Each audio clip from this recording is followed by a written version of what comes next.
सूचना केवल हमारे विचार हैं, वित्तीय सलाह नहीं। निर्णय लेने से पहले खुद शोध करें। किसी भी लाभ या हानि के लिए हम उत्तरदायी नहीं हैं।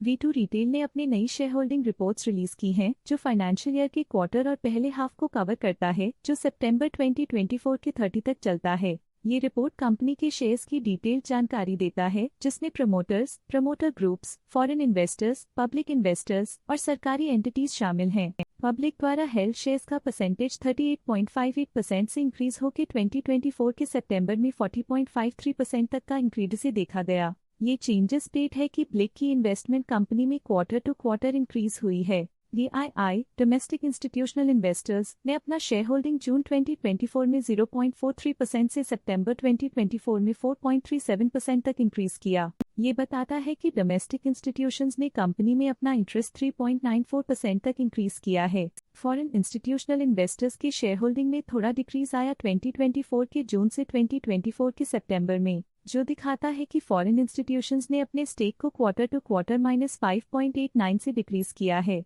जिसे पता चलता है कि उन्होंने अपनी इन्वेस्टमेंट्स को पुल बैक किया है। चलिए इन्वेस्टर्स की स्टैटिस्टिक्स पे नजर डालते हैं, जो शेयर होल्डिंग पैटर्न में फ्लक्चुएशंस का कारण बन सकते हैं। की मैनेजरियल पर्सनल की फाइनेंशियल परफॉर्मेंस में एक सिग्निफिकेंट डिफरेंस देखा गया है, जो -0.01% है। विशाल विश्वनाथ तोड़ी की फाइनेंशियल परफॉर्मेंस में एक सिग्निफिकेंट डिफरेंस देखा गया है, जो -0.11% है। अभिजीत पिरीवल ने हाई स्टेक होल्डिंग एक्सपीरियंस करते हुए स्टेक होल्डिंग में 0.17% इंक्रीज देखा गया।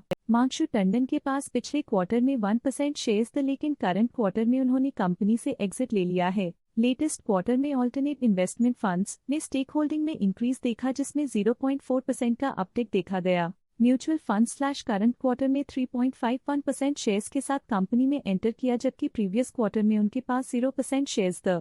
Motilal Oswal large and mid cap fund current quarter में 3.51% शेयर्स के साथ कंपनी में एंटर किया, जबकि प्रीवियस क्वार्टर में उनके पास 0% शेयर्स थे। NBFCs registered with RBI current quarter में 0.03% शेयर्स के साथ कंपनी में एंटर किया, जबकि प्रीवियस क्वार्टर में उनके पास 0% शेयर्स थे। Stake holding foreign portfolio investors category I के लिए पिछले क्वार्टर के मुकाबले में -5.9% से डिक्रीज हो गई। इस पिछले क्वार्टर में फॉरेन पोर्टफोलियो इन्वेस्टर्स कैटेगरी 2 की स्टेक होल्डिंग में एक नोटवर्दी इंक्रीज देखा गया। उनकी स्टेक होल्डिंग में 0.01% का सिग्निफिकेंट इंक्रीज देखा गया। इंडिया 2020 फंडली लिमिटेड प्रीवियस क्वार्टर में 6% शेयर्स ओन करते थे, लेकिन करंट क्वार्टर में उन्होंने कंपनी से एग्जिट ले लिया है। ये था कंपनी का करंट शेयर होल्डिंग पैटर्न। देखने के लिए धन्यवाद। स्टॉक लेटेस्ट न्यूज अपडेट के लिए चैनल को सब्सक्राइब करें और वीडियो को लाइक एंड शेयर करें।